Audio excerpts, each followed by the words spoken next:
சாதி பாகுபாடு இலங்கையில இருக்கா? சாதி பாகுபாடு யாரிடம் இருந்தது? மலையாளத்திலயா ஈழத்திலயா? சாதி வேறுபாடு ஈழத்திலேயா இலங்கையில என்று ஒரு கேள்வி நீங்க பதிவிட்டிருக்கீங்க. சாதி வேறுபாடு மலையத்துல இல்ல, ஈழத்துல இருந்தது. அதுக்கு உதாரணம் ஆல்பர்ட் துரையப்பா, யாழ் மேயர். அவரோட கொலையில பாத்தீங்கன்னா அந்த கொலை வேலுப்பிள்ளை பிரபாகரனே களமிறங்கி அவரை சுட்டுக் கொள்வாரு. அந்த துரையப்பா, ஆல்பர்ட் துரையப்பா யாழ் மேயரா இருக்கும் காலத்துல சமபோஜன என்று ஒரு விழா எடுத்தாங்க.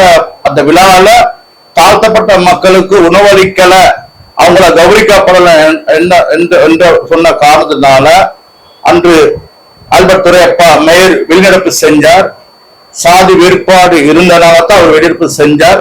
அப்புறத்தான் 1974 கோயில வணங்க வந்த ஆல்பர்ட் துரையப்பா கொல்லப்படுறாரு. ஆல்பர்ட் துரையப்பா மலையத்துல சாதி வேறுபாடு இருக்கான்னு ஒரு கேள்வி இல்லை நான் சொன்னேன்.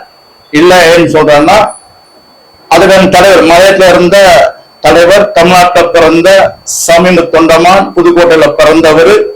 அவரு தான் இலங்கையில இந்திய வம்சவன மலையத்தமிழுக்காக குடியுரிமைக்காக போராடி 60 வருஷ போராளி அவர்.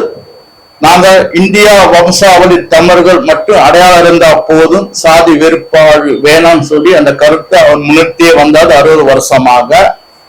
அவர் நினைத்தா இலங்கையில சாதி அடையாளத்தை கொண்டு வர முடியும். ஏன்னா அரசாங்கோட 3வது கூட்டணி இருந்தது, 3வது கட்சியா இருந்தவங்க. தொழிற்சங்கத்துல மிகப்பெரிய ஆளுமையா இருந்தாங்க. தெற்காசியால ஸ்லோன் பேக்கர்ஸ் காங்கிரஸ், அதாவது இலங்கை இந்தியா காங்கிரஸ் 1936 உருவாக்கப்பட்டது. காலப்போக்கு அது பேர் மாற்றப்பட்டது, இலங்கை தொழிலாளர் காங்கிரஸ் பேர் மாற்றப்பட்டது. ஆசியால தொழிற்சங்கத்தில் மிகப்பெரிய ஆளுமையா இருந்தாங்க. ஆசியா கண்டத்துல மிகப்பெரிய தொழிற்சங்கமா இருந்தாங்க.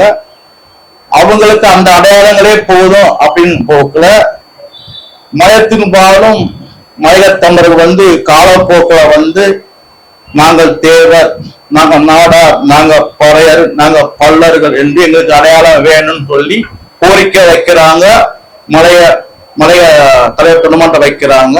அப்ப அவர் என்ன சொல்றாரு, சாதி வேறுபாடு நமக்குள்ள வந்துட்டா நம்ம புலப்பட்டு போயிடுவோம்.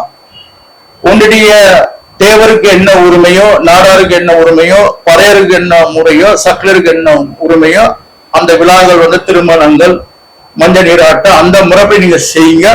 சாதி சாதல் நான் இருக்கும் காட்டி நான் அதை எடுத்து கொடுக்க மாட்டேன் அப்படின்னு சொல்லி பதிவை அவர் சாவும் காட்டுறது கடைப்பிடிச்சாங்க. அதனால தான் மலைய மக்களுக்கு சாதி சான்றிதழ் இல்லாம இன்று வரை இருக்கிறாங்க.